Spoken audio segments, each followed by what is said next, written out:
नमस्कार दोस्तों। दोस्तों, काम वासना अगर हम इसको साध लेते हैं तो यही काम वासना हमें बहुत बड़ी-बड़ी ऊंचाइयों पर ले जाकर पहुंचा सकती है। लेकिन हम क्या काम करते हैं, इसको या तो अपने अंदर रोक लेते हैं, ठीक है? अब जब रोका तो वो भी हमारे शरीर के लिए ठीक नहीं है।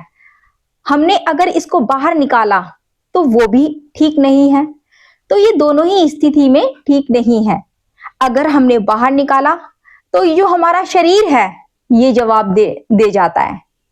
भले ही उस समय बड़ा आनंद आता हो, लेकिन वो थोड़ी देर का आनंद आगे का मतलब बहुत ज्यादा परेशानी हमारे लिए जमा करता चला जाता है।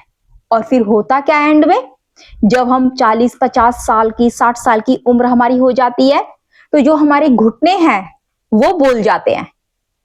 हम चल नहीं पाते, हमें चलने फिरने में दिक्कत होती है। हमारे शरीर का सारा तेज वो खत्म हो जाता है, झुर्रियां आ जाती हैं, ठीक है?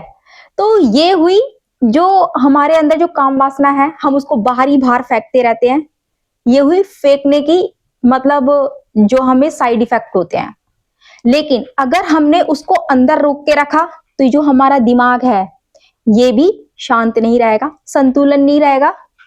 तो ये दोनों ही स्थिति में ठीक नहीं है, अंदर रोकना भी और बाहर फेंकना भी।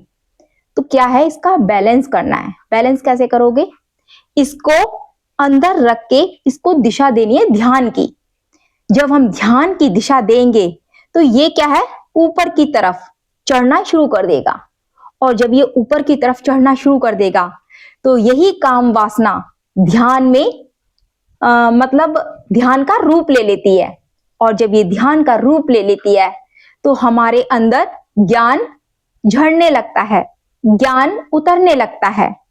तो हुआ क्या, यहां पर जो हमारा बुढ़ापा था वो भी रुक गया, ठीक है? जो हमारा शरीर खराब होना था वो भी रुक गया। तो ये दोनों रुके। और जो हमारा दिमाग खराब होना था अंदर उसको रोक के रखने से, वो भी सही हो गया। मतलब इसको बाहर भी नहीं फेंकना पड़ा, अंदर भी नहीं रखना पड़ा। तो जो तीसरा रास्ता था वो था ध्यान का। हमने ध्यान के जरिए उसकी दिशा मोड़ दी। और उसकी दिशा क्या थी? सहस्त्रार पर। इसी चीज को हमने सहस्त्रार मतलब सहस्त्रार का रास्ता दिखा दिया। सारे चक्र इसके जरिए एक्टिव होते चले जाते हैं। दोस्तों, काम वासना के बगैर तो दोस्तों मेडिटेशन भी नहीं कर सकते। तो इसको अभिशाप नहीं समझना है, इसको वरदान ही समझना है। जिसके अंदर काम वासना नहीं, सेक्स लाइफ की इच्छा नहीं है, तो वो कभी मेडिटेशन नहीं कर सकता है। केवल इसको साधना है। अगर हमने इसको साध लिया तो यही ऊर्जा तुम्हें बड़ी बड़ी ऊंचाइयों पर पहुंचा सकती है। ये सिर्फ कहने की बातें नहीं है दोस्तों, इसको फील भी करना है, जानना है अपने अंदर से। आप देखते हो ना, भगवान श्री कृष्ण 125 साल वर्ष इस धरती पर रहकर गए हैं, क्योंकि वो एक योगी भी थे, योगी रहे हैं। तो दोस्तों, तुम बगैर बूढ़े हुए अपने इस जीवन को जितनी सांसें मिली हैं शानदार तरीके से जी सकते हो, बहुत ही अच्छे तरीके से। यूं रेंग रेंग के क्यों जीना है? मस्ती से जियो, होश पूर्वक जियो। अपनी इस ऊर्जा को संभालो, इसको यूं बाहर फेंक कर अपने आप को यूं बर्बाद मत करो। सबसे बड़ी ऊर्जा, सबसे बड़ी शक्ति तुम्हारी यही है। अगर इसी शक्ति को तुमने सही दिशा दे दी तो इसी दिशा के कारण तुम्हारे पास में अनंत रिद्धि सिद्धियां अपने आप ही आती चली जाएंगी। दोस्तों, ये सिर्फ कहने भर की बातें नहीं है, इसको जानना है।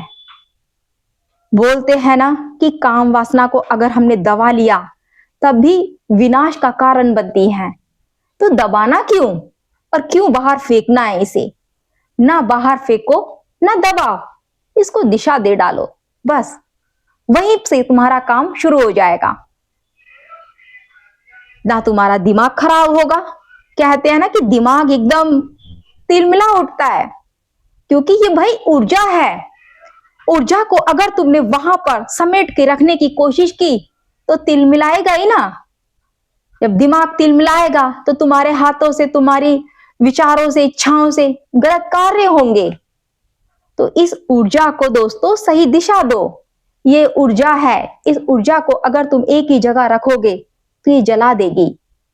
बाहर फेंकोगे तब भी इससे नुकसान है तुम्हारा। तो ना बाहर फेंको, ना रखो एक जगह, इसको दिशा दो ध्यान की।